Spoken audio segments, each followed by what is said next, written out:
안녕하세요, 조맹입니다. 이번 시간에는 제가 왜 이런 강의를 만들었는지에 대한 이야기를 해볼게요. 오늘은 가벼운 마음으로 보시길 바래요. 얼굴은 사실 동그랗지 않고 꽤 긴 타원형의 모습입니다. 이건 사진을 보고 천천히 비교해보면 쉽게 알 수 있을 거예요.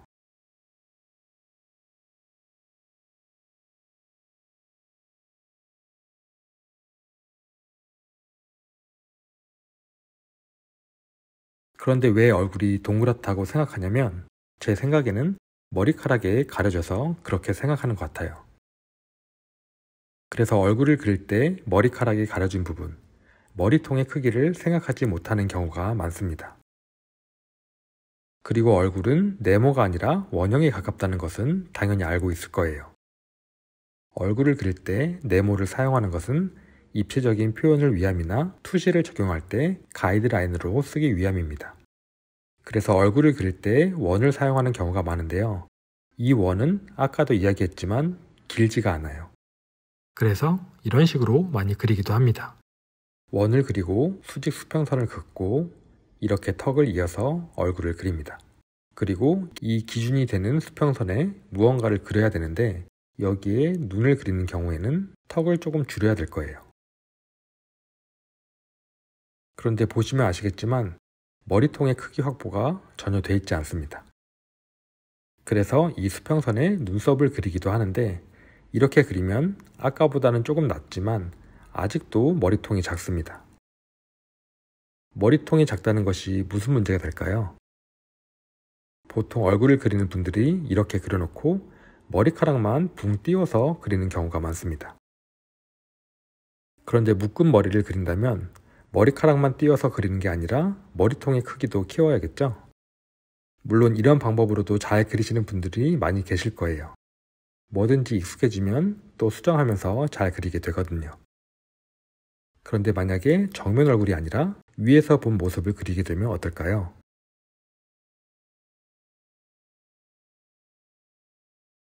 또 위에서 본 반측면 얼굴을 그린다면 어떻게 해야 될까요?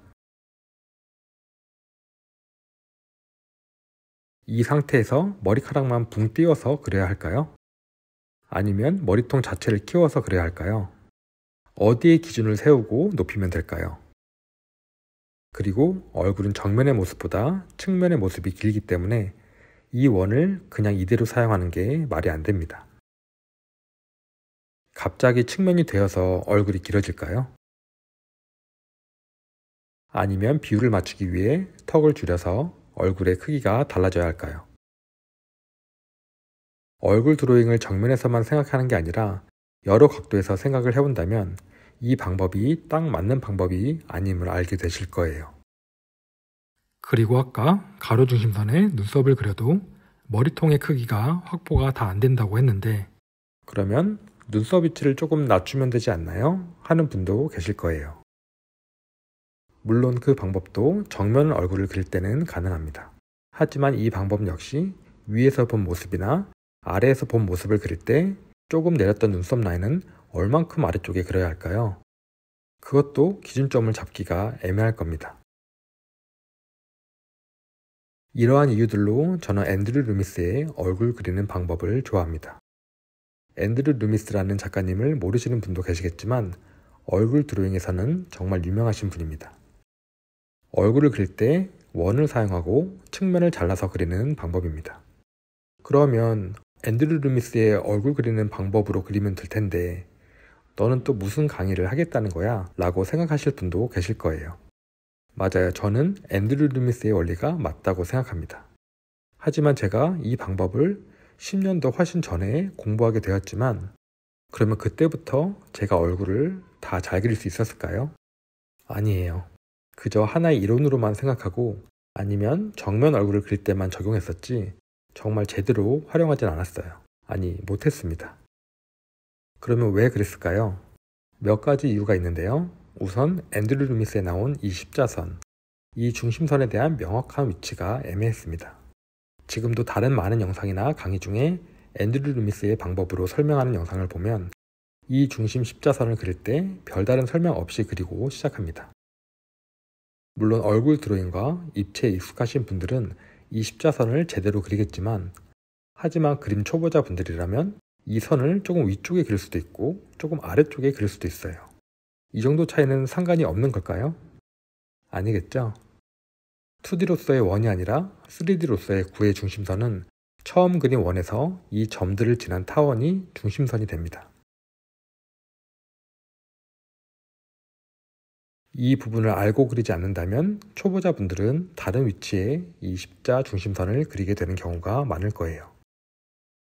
그리고 또 한 가지, 구의 옆면을 자르라고 해서 이렇게 잘랐는데 정면에서는 쉽게 자를 수 있었을 거예요. 그런데 반측면에서도 이렇게 옆면을 자른 다음에 그리는 모습을 종종 볼 수가 있는데 조금 이상한 점이 있어요. 만약 얼굴 정면에서 아주 살짝만 회전한 얼굴이라면 이렇게 그려야 할까요? 그러면 갑자기 얼굴 외곽 라인이 확 커지는 거잖아요. 많은 앤드류 루미스의 방법으로 설명하는 분들이 이 부분에 대한 설명 없이 얼굴을 그립니다. 그래서 저는 초보자를 위한 방법을 직접 만들었어요. 앤드류 루미스의 얼굴 그리는 원리를 더 잘 배울 수 있는 방법인 거죠. 그리고 우리가 앤드류 루미스의 원리를 알게 되었다고 하더라도 각도가 조금만 바뀐 얼굴을 그릴 때는 이 복잡한 가이드라인 때문에 우리가 배운 방법을 적용하는 게 어려울 거예요. 제가 10년 동안 그랬으니까요. 이런 어려운 가이드라인을 그릴 줄 알면 가이드라인을 그리지 않고도 그릴 수 있었겠죠. 저는 가이드라인을 정말 가이드라인으로만 활용하지 정확한 가이드라인 자체를 잘 믿지 않습니다. 왜냐하면 황금 비율이라든지 완벽한 가이드라인이 있다고 하더라도 제가 그걸 정확하게 따라 그릴 수가 없다고 생각하거든요. 인체를 몇 등분으로 나눠서 그리는 것도 사실은 말이 안 된다고 생각해요. 3등분이요?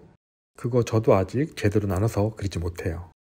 그나마 2등분과 4등분 정도만 얼추 비슷하게 그릴 수 있거든요. 그리고 이 방법을 만든 가장 중요한 이유 중 하나는 눈, 코, 입을 그릴 때 정확한 위치가 아니라 어느 정도의 큰 범위를 주기 위함이에요.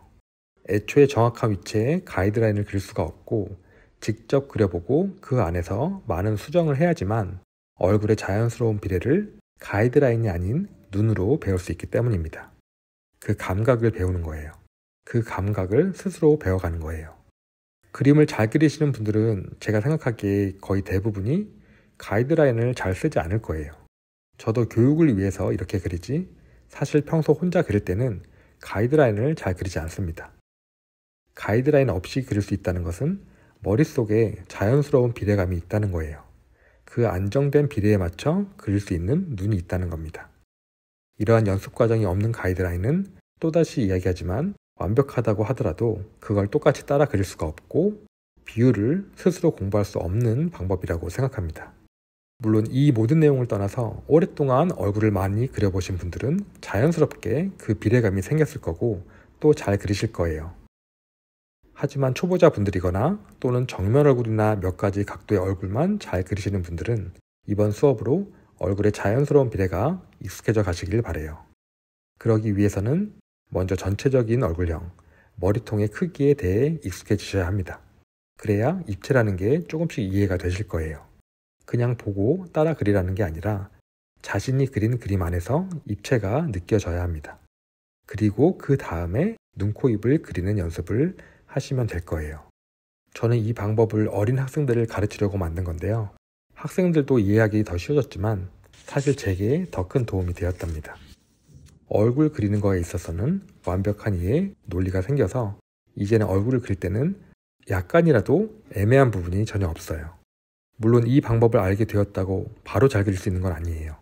또 이 내용이 누군가에게는 아직도 어렵다고 생각해요. 익숙해지게 되는 것은 또 다른 과정입니다.